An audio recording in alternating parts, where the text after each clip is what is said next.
East West metro কি বেসরকারি সংস্থার হাতে তুলে দিতে চাইছে রেল? এই নিয়ে জোর জল্পনা। জানা গিয়েছে 14 জুলাই কলকাতা মেট্রোর সাপ্তাহিক রিভিউ মিটিংয়ে বেসরকারিকরণ নিয়ে আলোচনা হয়েছে। 31 জুলাই টেন্ডার ডাকার সম্ভাবনা।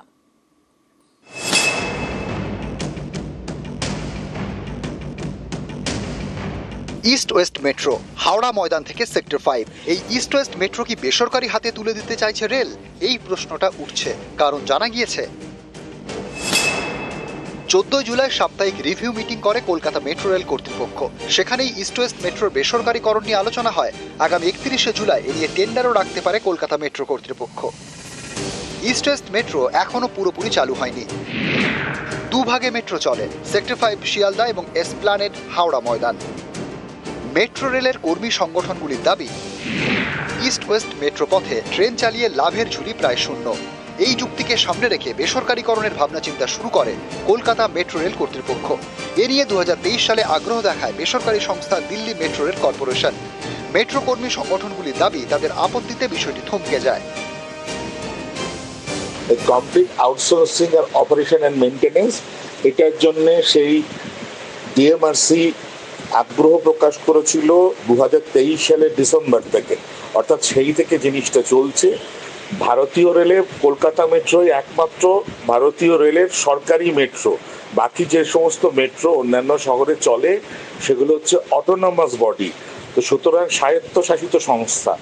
সেখানে তার মতো করতে বলা হয়েছে, সমস্তটা কিন্তু বেসরকারি লোককে দিয়ে দেওয়া হচ্ছে এবং তার নতুন ডেজিগনেশন তৈরি করা হচ্ছে, যেটা ভারতীয় রেলে নেই।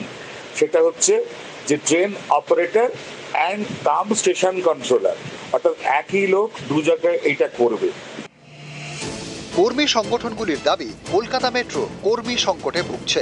নতুন রুট চালু হলেও নতুন নিয়োগ হয়নি, ট্রেন চালকের সংকট। কর্মীরা অবসর নেওয়ার পরে সেভাবে লোকই নেওয়া হয়নি, কাজের চাপ মারাত্মক বেড়ে গিয়েছে। এরই মধ্যে বেসরকারিকরণের পথে হেঁটে আউটসোর্সিং এর জল্পনা। আমরা মেট্রো রেলের মেন্স ইউনিয়নের পক্ষ থেকে মেট্রো রেলের যে কোনো ধরনের বেসরকারিকরণের তীব্র বিরোধিতা করছি এবং আগামী দিনেও করব। সার্বিকভাবে রেলটাকে যেভাবে তারা বিপর্যস্ত করছে, রেলের যে বেসরকারিকরণ ঢালাওভাবে চলছে, পরিষেবা, রক্ষণাবেক্ষণ, যাত্রী সুরক্ষা, সমস্তটা যেরকম 12টা বাজাচ্ছে এই বিজেপি সরকার, বেসরকারি হাতে অনেক জায়গায় তুলে দিচ্ছে। এই সর্বনাশা খেলার অঙ্গ হয়ে যাচ্ছে সব। পশ্চিমবঙ্গে এত মোড়ে মোড়ে উন্নয়ন, তাও আজকে পশ্চিমবঙ্গ 200 বছর পিছিয়ে গেল। আর বেসরকারিকরণ যদি হয়েও থাকে, তারপরেও ভারতবর্ষ 4র্থ স্থান গ্রেট ব্রিটেনকে পিছনে ফেলে দিয়ে, সেখানে বাংলার মানুষ বুঝতেই পারছে যে কোন দিকে তাদের যেতে হবে। আমির ঘোষাল, নিউজ 18 বাংলা। তোলা না দেওয়ায় হুমকি, ব্যান্ডেলের হৃদরোগে আক্রান্ত হয়ে মৃত্যু বৃদ্ধের। হুমকির অভিযোগে পঞ্চায়েত সদস্যের বিরুদ্ধে। বাড়ি তৈরি করতে হলে 1 লক্ষ টাকা তোলার দাবি, আর দাবি না মানায় নির্মীয়মান বাড়ি ভাঙচুর। তারপরে হৃদরোগে আক্রান্ত হয়ে বৃদ্ধের মৃত্যু। হুমকি শাসানির জন্যই মৃত্যু, এমনটাই অভিযোগ পরিবারের।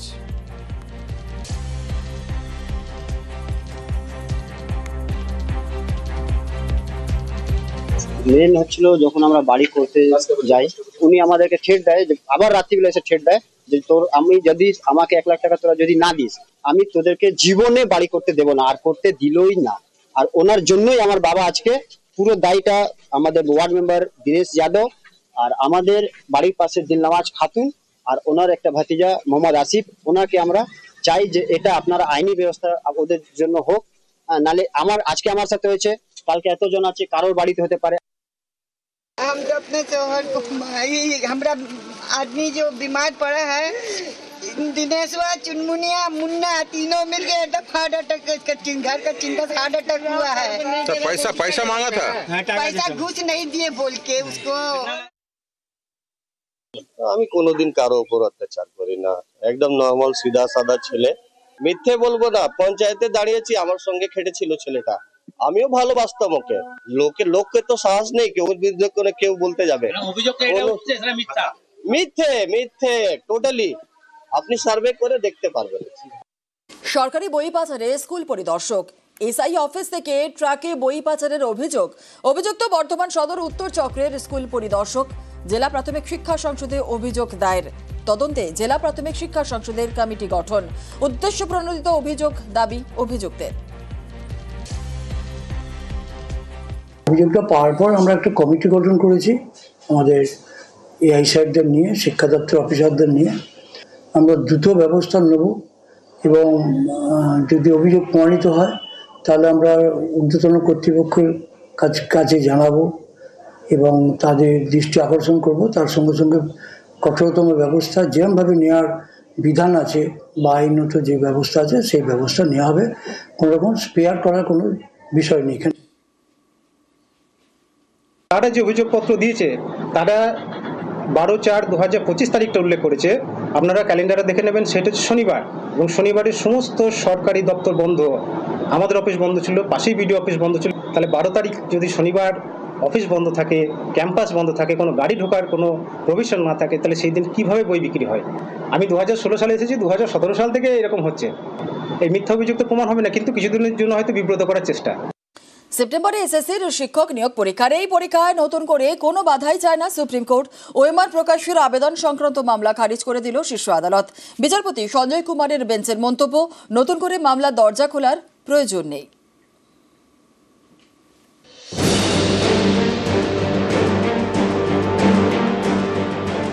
শিক্ষক নিয়োগ করবে স্কুল সার্ভিস কমিশন।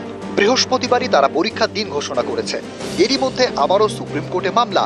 সিবিআই এর হাতে থাকা ওএমআর প্রকাশের আবেদন চাকরিহারাদের একাংশের। শুক্রবার শুনানি হয় সুপ্রিম কোর্টের বিচারপতি সঞ্জয় কুমারের বেঞ্চে। সেখানে ওএমআর প্রকাশ চেয়ে মামলা খারিজ করে দেয় শীর্ষ আদালত। মামলাকারীদের আইনজীবী আবেদন করেন ওএমআর প্রকাশের বিষয়টি হাইকোর্টকে বিবেচনার ভার দিন, কিন্তু সুপ্রিম কোর্ট জানিয়ে দেয় নতুন করে মামলার দরজা খোলার প্রয়োজন নেই। গত 3রা এপ্রিল সুপ্রিম কোর্টের রায়ে এসএসসি প্রায় 26,000 জনের চাকরি যায়। শীর্ষ আদালতের নির্দেশে নিয়োগ বিজ্ঞপ্তি জারি করে স্কুল সার্ভিস কমিশন। গত 30 মে জারি করা সে নিয়োগ বিধি নিয়েও জল গড়ায় কলকাতা হাইকোর্টে। বিচারপতি সৌগত ভট্টাচার্য নির্দেশ দেন দাগিরা এসএসসির পরীক্ষায় বসতে পারবেন না। সিঙ্গল বেঞ্চে রায় বহাল রাখে বিচারপতি সৌমেন সেন এবং বিচারপতি স্মিতা দাসদের ডিভিশন বেঞ্চ। এরপর জল গড়ায় সুপ্রিম কোর্টে। শীর্ষ আদালতও ডিভিশন বেঞ্চের রায়ে হস্তক্ষেপ করেনি, তারা এসএসসির বিজ্ঞপ্তি বহাল রাখে। এরপর বৃহস্পতিবার শিক্ষক নিয়োগের পরীক্ষার দিন ঘোষণা করে স্কুল সার্ভিস কমিশন। 7 সেপ্টেম্বর নবম দশমের শিক্ষক নিয়োগের লিখিত পরীক্ষা, 14 সেপ্টেম্বর একাদশ দ্বাদশে শিক্ষক নিয়োগের পরীক্ষা। এর পরদিনই ওএমআর প্রকাশ চেয়ে মামলা খারিজ করে দিল শীর্ষ আদালত। এর আগে এই এসএসসি নিয়োগ নিয়ে নানা সময় নানা মামলা হয়েছে, কখনো হাইকোর্টে, কখনো সুপ্রিম কোর্টে। তৈরি হয়েছে নানা আইনি জটিলতা, থমকে গিয়েছে নিয়োগ প্রক্রিয়া। সুপ্রিম কোর্টের নির্দেশে হাজার হাজার চাকরি গিয়েছে। এর মধ্যে দাগিরা আর পরীক্ষায় বসতে পারবেন না, কিন্তু যারা যোগ্য তাদেরও অনেকে বলছেন যে তারা আর পরীক্ষায় বসতে রাজি নন। এসবের মাঝে সুপ্রিম কোর্টে ফের একটি মামলা, ওএমআর শিট প্রকাশ করতে হবে এই দাবিতে। তাহলে কি নিয়োগের পথে আবার মামলার কাঁটা? সেটা আর হচ্ছে না, মামলা খারিজ করে দিয়েছে সুপ্রিম কোর্ট। অনেকের মতে শীর্ষ আদালত এদিন বুঝিয়ে দিল এসএসসির শিক্ষক নিয়োগ পরীক্ষার পথে আর কোনো বাধা তৈরি হোক সেটা তারা চায় না। নিউজ 18 বাংলা।